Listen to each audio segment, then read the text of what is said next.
Buenas tardes, muchísimas gracias a la Asociación de Fabricantes de Cemento Portland de la República Argentina por esta oportunidad para expresar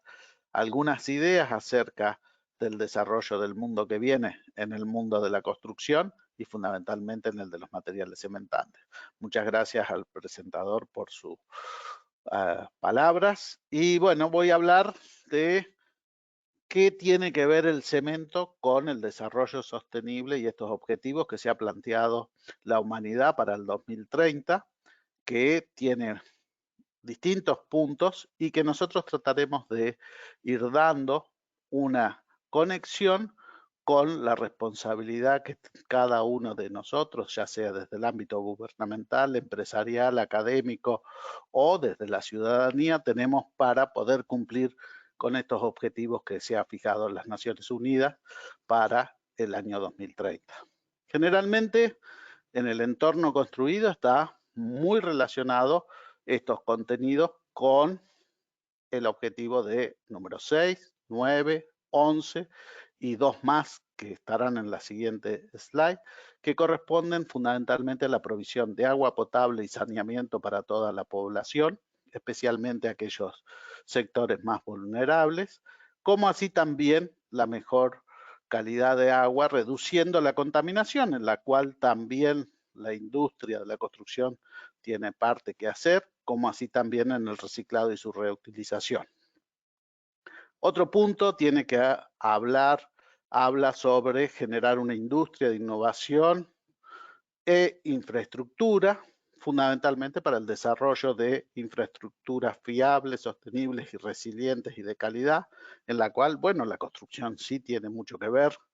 como así también la modernización de la estructura,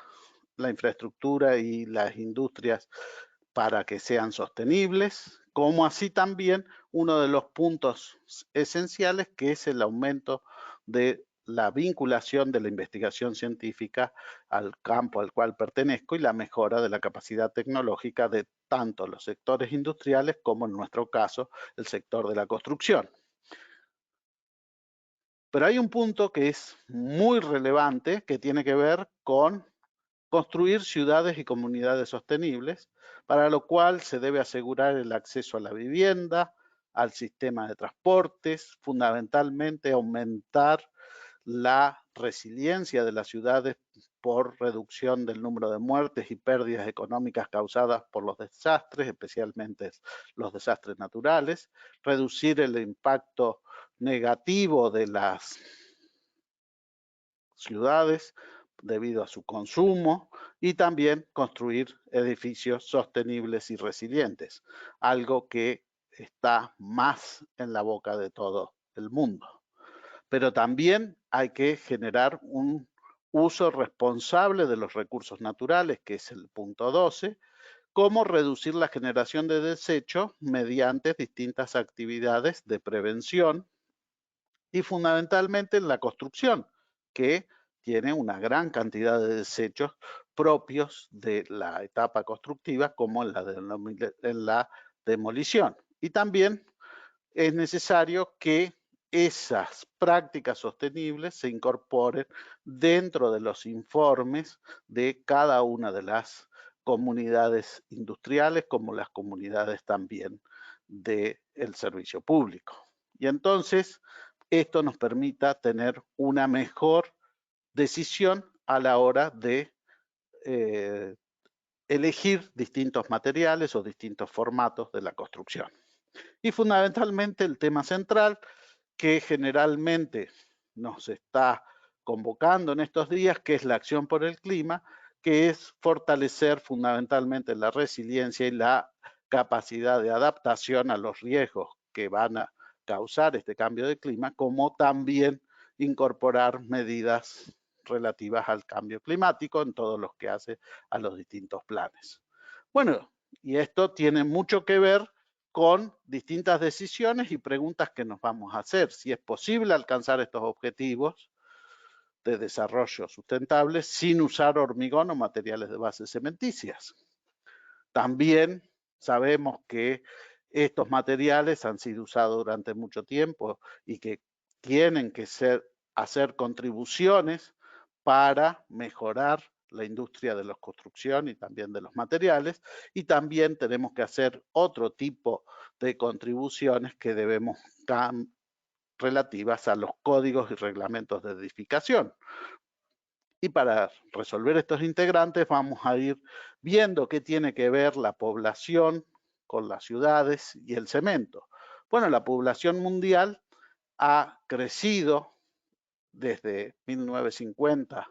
en esta última centuria y se proyecta que siga creciendo a un ritmo muy vertiginoso en el mundo, también en Latinoamérica y el Caribe, y se espera que crezca a tasas más moderadas del 2015 al 2050. En Argentina también este crecimiento sigue una tasa bastante parecida y con un crecimiento futuro también de esos números. Pero lo más distintivo que tenemos en nuestro país, mientras que el mundo tuvo una tasa de urbanización menor al 30% y superando el 50% recién en el año 2000, tanto Sudamérica como Argentina han tenido una población urbanizada muy grande y por eso nosotros lo que tenemos, en cierta manera, es un crecimiento de la población que puede ser intermedio en cuanto a cantidad, pero sí con una elevada tasa de urbanización en distintos tipos de ciudades. ¿Qué tipos de ciudades? Bueno, la República Argentina tiene una densidad demográfica muy distinta, como vemos en este mapa, y sus ciudades clasificadas como áreas metropolitanas o grandes ciudades y extensas, intermedias o muy pequeñas, se distribuyeron a lo largo del tiempo de esta forma. Es decir, nosotros tenemos que el 37% de la población argentina vive en las áreas metropolitanas, un 20% vive en las ciudades de 1 a 10 millones de habitantes, un 7% vive en ciudades intermedias y un 36% vive en ciudades muy pequeñas como las que tenemos en nuestro país. O sea que más de la mitad de la población vive en conglomerados grandes de 1 millón de habitantes y un 42% en situaciones o ciudades pequeñas o muy pequeñas. Sin duda las tecnologías, las oportunidades que hay en esas dos dimensiones son totalmente distintas y por lo tanto los resultados que vamos a ir obteniendo en cuanto a las posibilidades de hacer más sostenible nuestro entorno construido va a ser diferente. Lo que sí es importante entender es que las construcciones o las ciudades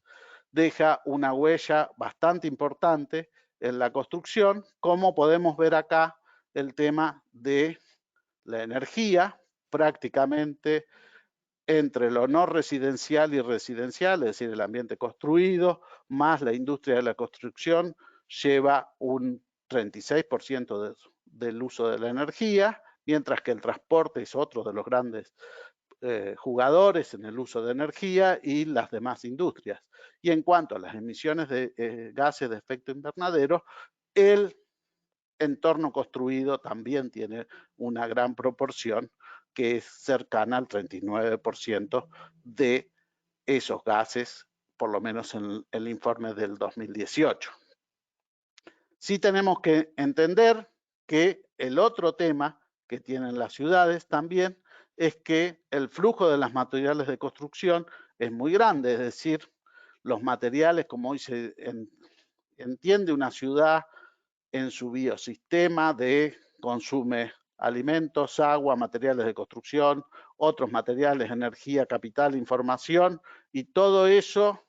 una gran parte de esos materiales van a determinar el stock urbano determinado por las viviendas, los edificios, la infraestructura y los parques, que deben ser manejados en forma con cierto criterio para que la salida después de los bienes y servicios que da una ciudad sean razonables. Pero fundamentalmente lo que tenemos que ver que el input de materiales o el stock de materiales, que es esta frase gris, es mucho más grande que el stock que usamos para comer, para otro tipo de combustibles, los combustibles fósiles o los propios materiales de mina. Es decir, generalmente nosotros cuando hablamos de la huella de materiales globales, siempre los materiales de la construcción, que son aquellos no metálicos o materiales no metálicos, son los de mayor volumen. Entonces tenemos que entender que el uso de cemento y de construcción, es decir, agregados, arena y todas las demás cuestiones, es la mayor demandante en las ciudades y fundamentalmente para construir viviendas en un 70%, con un 18% para infraestructura y un restante, podríamos decir, para el área industrial y comercial. De este entorno construido como el que tenemos en Buenos Aires y de esta infraestructura, lo que sí sabemos es que un 58% de la producción se vende en bolsas en nuestro país, como ocurre generalmente en toda Latinoamérica, y eso habla de una baja tecnología de construcción en general. Entonces, ¿cómo vamos a hacer ciudades inclusivas, resilientes y sostenibles con estos entornos construidos? Lo primero que tenemos que entender es que es una resiliencia y es la capacidad, ya sea del material, la estructura o un sistema, para recuperar su estado inicial cuando cesa una solicitación, generalmente un desastre natural al que fue sometido. Es decir, es su capacidad de ser reusado en un corto tiempo, mientras que la construcción sostenible se basa fundamentalmente por un respeto al entorno cultural y medio ambiente, al uso eficiente de los recursos que permitan el crecimiento económico y el progreso social. Entonces, esta idea de hacer ciudades y comunidades sostenibles y resilientes, es necesario que desde el punto de vista de los materiales de construcción y de la construcción, nosotros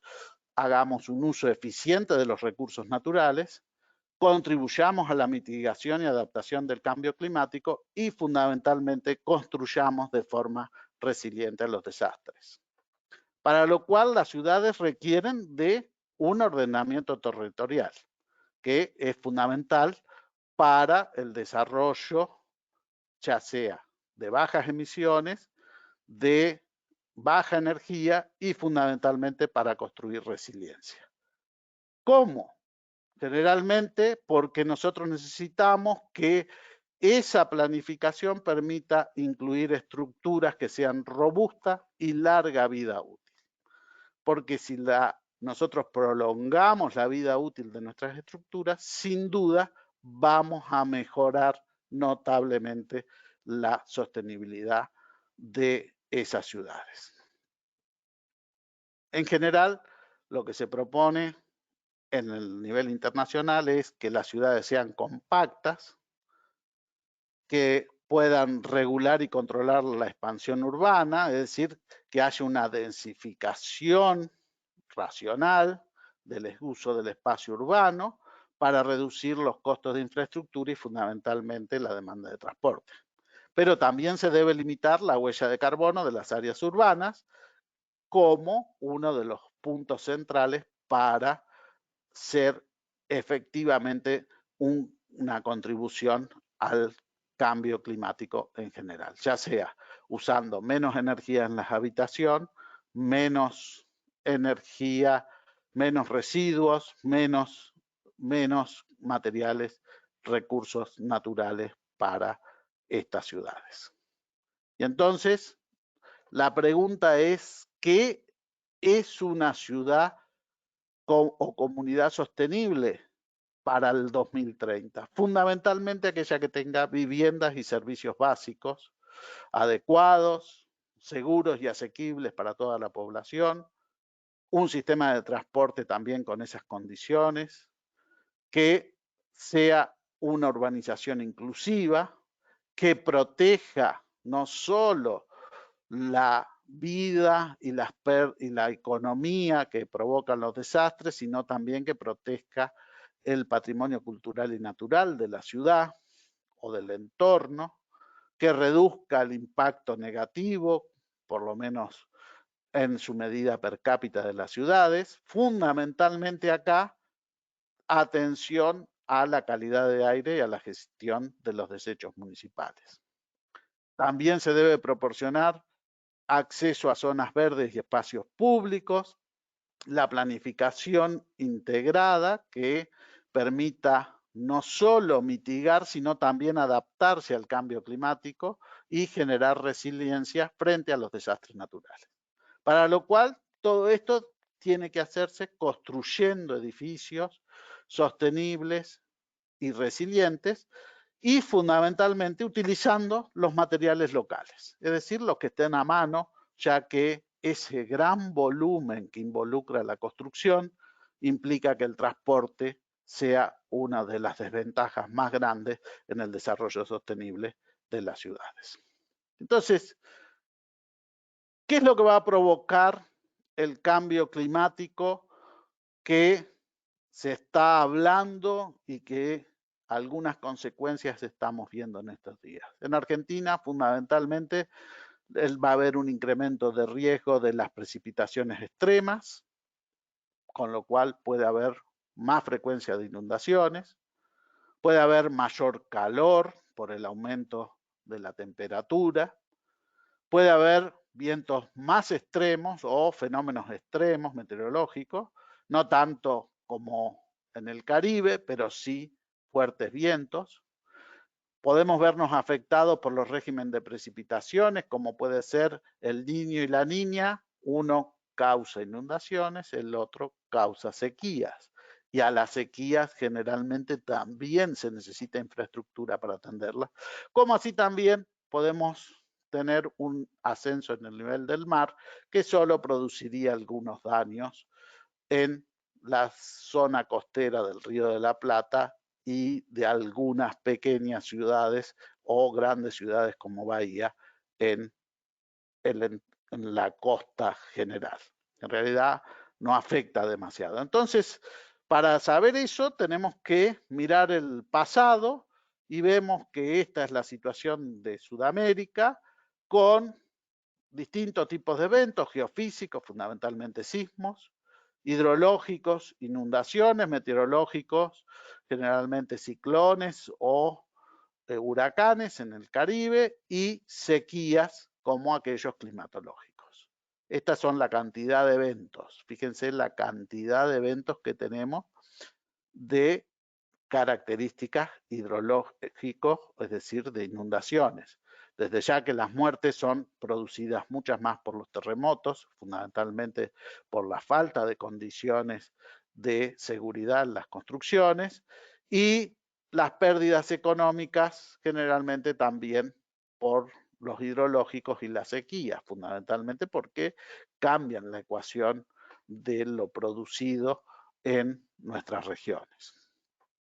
Entonces, la pregunta es, ¿podremos alcanzar estos objetivos del desarrollo sostenible sin usar hormigón o materiales de base cementicia? La respuesta está generalmente en el tipo de obras que necesitamos para proveer agua y saneamiento, fundamentalmente agua potable. La población de Argentina está relativamente cubierta en su gran mayoría, pero la cobertura de saneamiento en las ciudades es relativamente baja. Fíjense que Argentina tiene entre 25 y 50 dentro de Latinoamérica de saneamiento, porque su nivel de tratamiento de aguas residuales recolectadas por plantas depuradoras es solo de un 27%. Es decir, necesitamos grandes plantas depuradoras que serán hechas en hormigón y con materiales cementicios, como así también obras de saneamiento como la que se está haciendo en el Riachuelo, u obras de tomas de agua para transportar agua potable a las poblaciones más lejanas de los ríos o lagos que tenemos en nuestro país, y todas ellas se hacen con hormigón, cementos y demás cuestiones. Pero también, si pensamos en el desarrollo del transporte, ya sea el urbano o el interurbano, también o de carga, nos vamos a encontrar con que hay que desarrollar un transporte más eficiente desde el punto de vista metropolitano, en trenes, pero también en buses, o cargas también en trenes o en camiones, y para lo cual todas estas obras de infraestructura sin duda necesitan de este material de construcción que en volumen es muy grande, pero que no encuentra sustituto viable, por lo menos para este tipo de obras. Pero también cuando hablamos de áreas de confort y parques lineales, drenaje y todo eso en las ciudades, podemos ver acá Neuquén, Posadas, Rosario, el Paseo del Bajo, una de las líneas del Metrobús, o una ciudad pequeña como Junín, que hace parques lineales al lado de la que era la vía. Y esto nosotros, ¿qué necesitamos? También vamos a necesitar más materiales cementantes, porque estas baldosas están hechas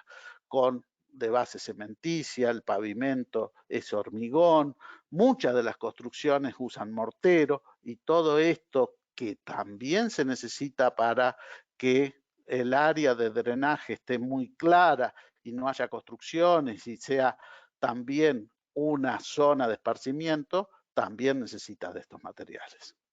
Como así también los muros de contención en varias áreas que producen grandes estabilidades de taludes, como pueden ser en las obras de construcción de carreteras, pero también en viviendas, y también generalmente todos usamos el hormigón o materiales de base cementicias para el desarrollo de estas obras. Pero ante la sequía también tenemos que proveer de agua para hacer riego, y esto puede pasar en Jujuy o puede pasar en San Juan o en Mendoza, y también tenemos ese tipo de materiales usados. O si se aumenta el nivel del mar,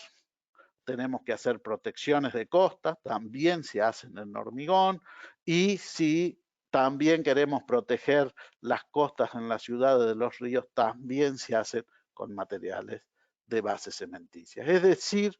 el hormigón, el cemento, los morteros y todos estos materiales están unidos a el desarrollo de infraestructura para el desarrollo sostenible y fundamentalmente resiliente que nos está pidiendo las Naciones Unidas en este objetivo de desarrollo para el 2030. Pero la vivienda, que es uno de los factores centrales de consumo de cemento, hormigón y morteros, sin duda también requiere de adecuaciones, es decir, siempre tenemos un déficit cuantitativo que generalmente es un poco menor de lo que pensamos, es decir, estamos esperando el censo en Argentina para ver los últimos datos. El déficit cualitativo es mucho mayor, y ese tiene que ver en gran parte por una parte que es legal, que se puede hacer la tenencia de los terrenos, pero hay otras que son materiales deficientes,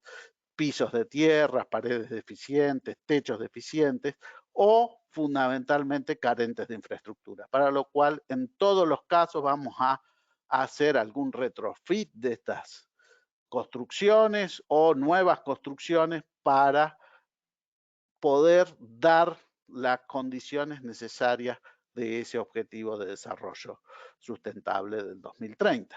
Por lo tanto, vamos a usar cemento ya sea en los grandes edificios,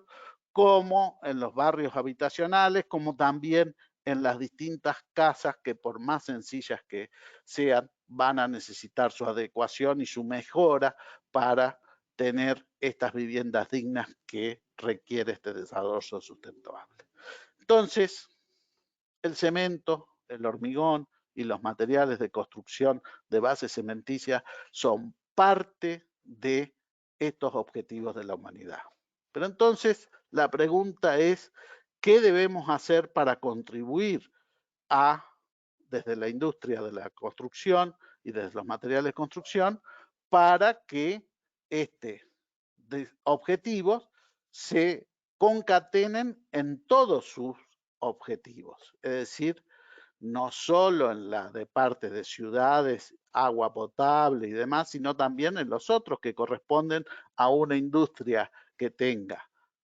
menores emisiones fundamentalmente, y también que no contribuyan al cambio climático. Entonces, para eso la industria ha hecho algunos ajustes, como el aumento de combustibles alternativos, la reducción de emisiones y energía por tonelada de cemento a través del uso de distintos tipos de adiciones, minerales activas y no activas, el aumento de la eficiencia del hormigón y del mortero por kilo de clinker también ya depende de la industria de la construcción. Tenemos que trabajar mucho en el desarrollo de materiales locales, disminuyendo el transporte, también en el reuso y reciclado de los residuos de la construcción y de la demolición que se producen en la propia ciudad y que deberíamos incorporarlos dentro de la cadena económica de la propia construcción. También mejoras de las tecnologías de construcción para que haya mejor eficiencia de los materiales. También tenemos que adecuar las normas, los reglamentos y los códigos de edificación y fundamentalmente para que ese diseño ya esté basado en la idea de resiliencia y sustentabilidad,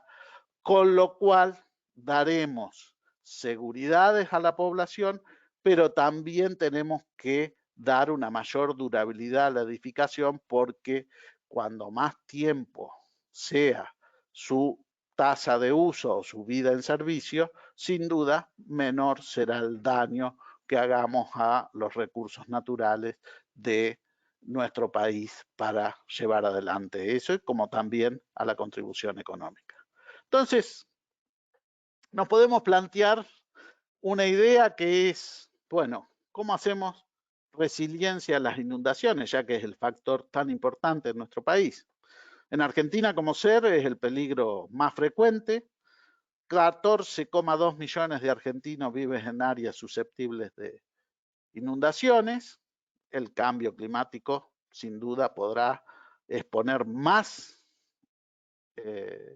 viviendas y población a las inundaciones y entonces podríamos hacer un enfoque de mitigación a través de lo que podamos hacer en la vivienda, a nivel del colectivo del barrio, a nivel municipal o a nivel gubernamental central. O podríamos hacer algo generalizado como ocurre en el Delta, donde hacemos una vivienda que estará sobre el nivel y entonces no se va a inundar. Pero bueno, esto sería un poco arriesgado hacerlo en todas las ciudades, ¿no? Entonces, ¿qué es lo que tenemos que hacer? A nivel de una vivienda, fundamentalmente lo más importante es que el edificio esté diseñado o adaptado para ser resiliente a las inundaciones. Fundamentalmente, ¿para qué? Para reducir los costos de reparación y el tiempo de recuperación. Entonces, ¿qué tenemos que poner en la zona que puede ser afectada por una inundación? Muros y pisos resistentes a la inundación, que tendrán que estar construidos con esos materiales como el hormigón o los morteros o los cerámicos que no pierdan sus propiedades cuando se mojen. También que esos muros sean de hormigón armado en una parte para que no colapsen ante las presiones diferenciales que pueda haber por la inundación. También necesitamos que estos muros no sean entrelazados o entramados con madera o ninguno, porque eso si se humedece después tendríamos serios inconvenientes. El buen acabado interno, equipamiento superior al nivel de la inundación, fundamentalmente toda la parte eléctrica, calderas, etcétera, etcétera. También tenemos que poner una válvula de no retorno de las cloacas hacia el interior de la vivienda, porque eso muchas veces se inunda la vivienda por el propio descarga o clacual, bocas de electricidad por encima de la inundación, paredes con fusibles que permitan nivelar la presión hidráulica, es decir, si esta pared tiene un fusible acá, que puede ser una ventana, puede ser alguna pieza, que llegado el momento cuando la presión hidráulica, en vez de volcar la pared, simplemente entre el agua más limpia y eso permita. ¿Y esto quién lo dice? Esto fundamentalmente son las normativas de la British Standard en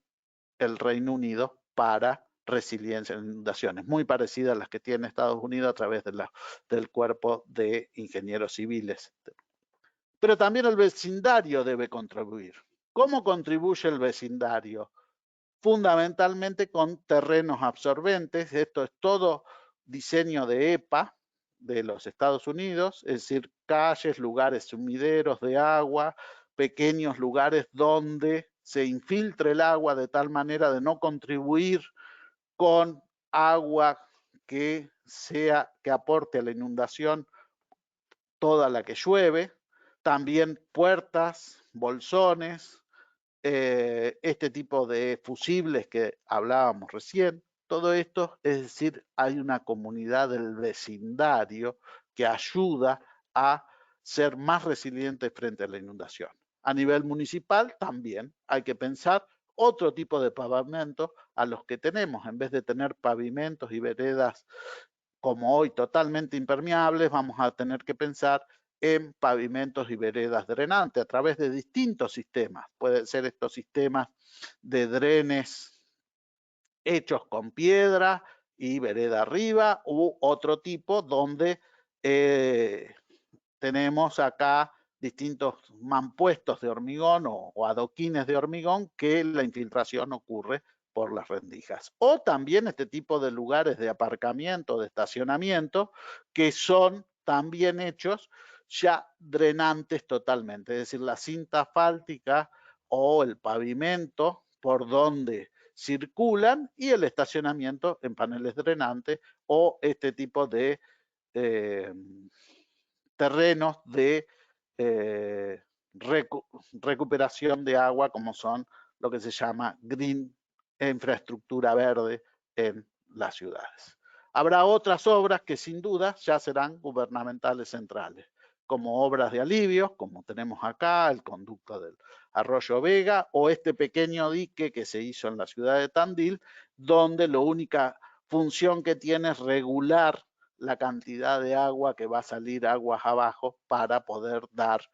la prevención de inundaciones. Sin duda, todas estas obras requieren de materiales cementantes para su construcción. O sea, tenemos que pensar no solo en la construcción, sino también en el futuro, ya sea los eventos extremos y también la durabilidad. Y eso es lo que debemos incluir y cambiar en los códigos y reglamentos de edificación. Fundamentalmente, conocer muy bien las amenazas de cada una de las ciudades en el entorno construido. Y eso lo tenemos que saber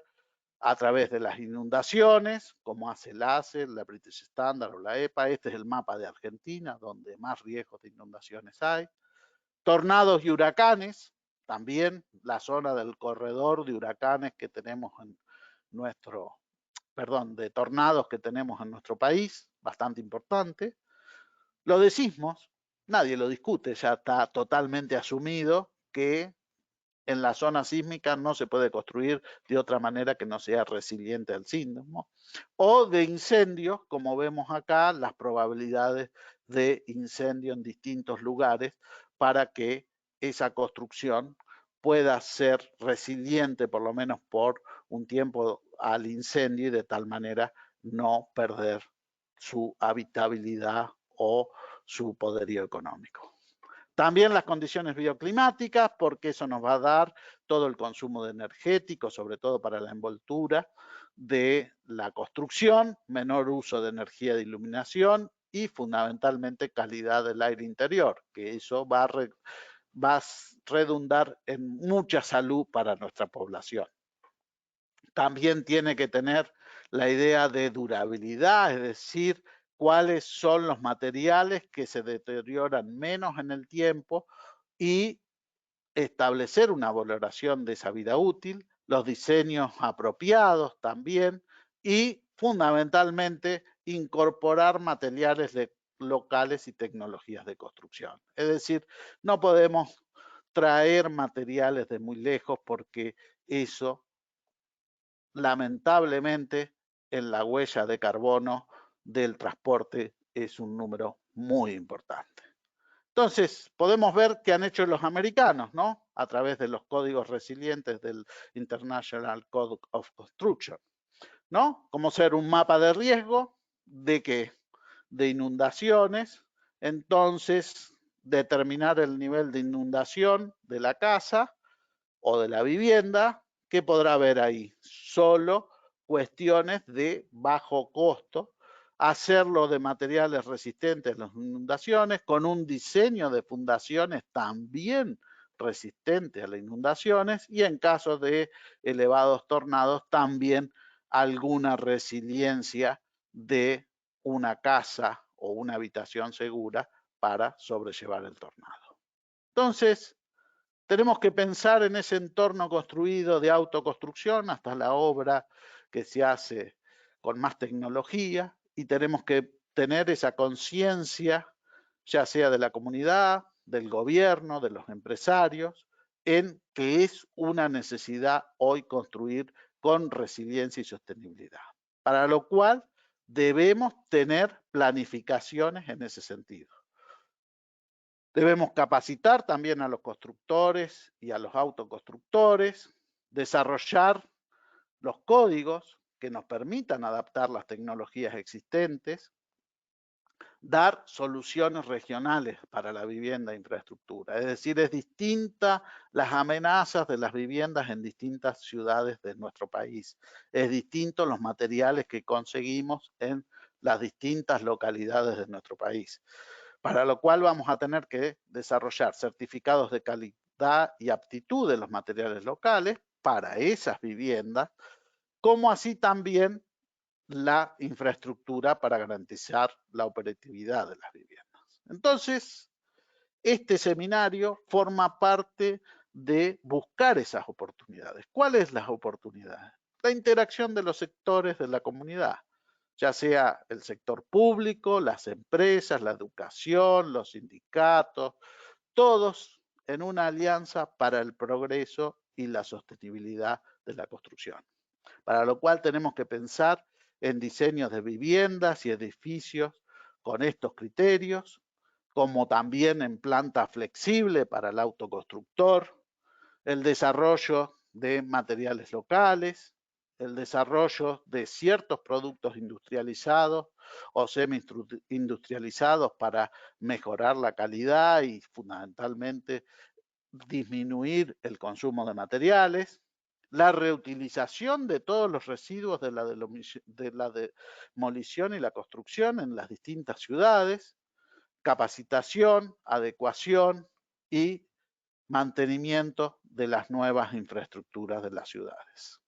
Entonces, ¿qué podemos resaltar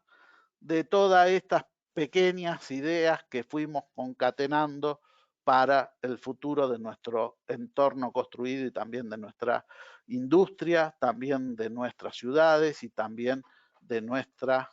educación? Fundamentalmente, la idea es que las ciudades son un actor clave en la mitigación y adaptación al cambio climático y fundamentales para desarrollar bajas emisiones y obtener resiliencia. La vivienda